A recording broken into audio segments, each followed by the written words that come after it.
Texas flooding continues to rage on. People are still missing. More property and homes are being destroyed. And this is truly just a devastating tragedy. It's also heartwarming and truly incredible to see how brave and how resilient and how far first responders and everyday citizens are willing to go to help members of their communities. It's incredible to see that after people go missing and you assume the worst, that even more kids have been rescued, somehow beating the odds in an unimaginable situation. And no person deserves to experience this. No one deserves this trauma. No family deserves this loss. And many, if not all of them, didn't have to. And this is why we need to talk about it. Now, there has been a lot of callous and insensitive reactions to this disaster. Texas has voted for this, not only in 2024, but for the last half century and for the majority of its existence. As a result, Texas has done immeasurable harm to hundreds of millions of people, not just in Texas, but nationwide, and in ways and on magnitudes most people don't even grasp. So many people who have been hurt by that are finding it hard to have sympathy. And while that is an understandable human reaction, it's not right, because these are still humans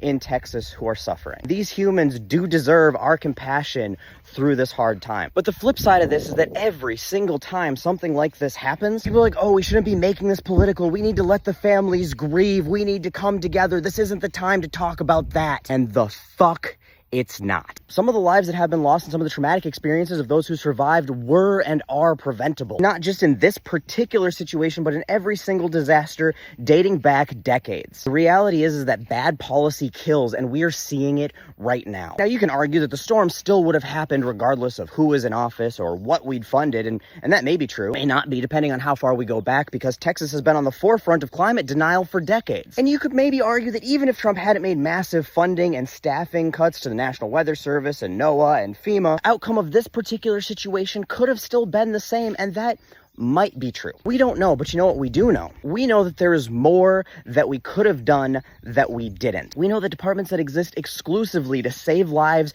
and help people have been underfunded for decades. And that's not just the National Weather Service and NOAA and FEMA. It's also the CDC. It's funding for cancer research and Alzheimer's research. It's axing and gutting pandemic response teams, cutting funding for the EPA. It's cutting funding for climate research. It's cutting funding for SNAP and education and housing. All of these underfunded programs cost people their lives every single day. And every single time we could do more that could potentially save more lives and make people's lives better, we do less. And not only has Texas voted for these people that pass these policies every step of the way, but Texas has workshopped and test-bedded it every step of the way. Before you try to jump down my throat and be like, not everybody in red states or in Texas votes for this, I know. The reality is the majority of you do. Or you can't be bothered to vote at all, which means you voted for it anyway. 49% of voting age Texas voters turned out in 2024. And I know some of you right now are clacking away on your keyboards about gerrymandering as I say this, and you just stop. Presidential elections aren't gerrymandered. Senate seats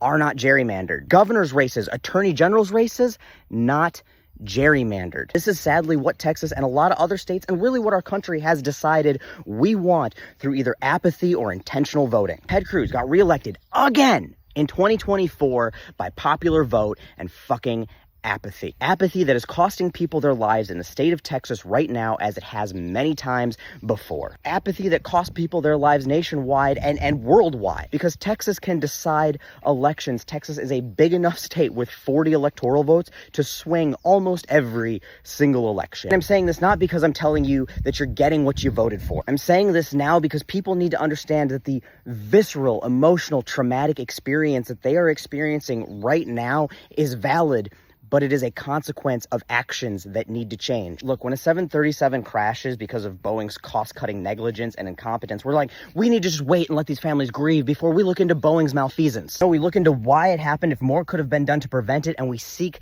accountability. Because if we don't do that, it's going to keep happening, and that is what we need to do now. Every time somebody suffers or dies as a consequence of bad actions, we need to tie that consequence to those actions, and we need to seek accountability. Look, for the sake of accountability, right here, I live in a rural county in a red district with the shitty fucking congressman, Pete Stauber, who has voted for every single thing that Texas has voted for. Now, I have never voted for Pete Stauber. I have never supported the policies he's voted for. I have actively helped campaign against him and for people running against him. But at the end of the day, he still represents my community. Therefore, my community is partially responsible for the tragedies that is happening in Texas right now as well. And as a member of that community, it's my responsibility responsibility to do my best to hold my community accountable and not allow those things to happen. Now, have I done that? Yeah, I have. Could I have done more? I absolutely could have. And that's what we all need to be doing, because we, the people, are responsible for allowing this to get to this place where this is happening. And we, the people, need to take responsibility for changing that. And that means that we need to do our best to hold our communities accountable and our elected officials accountable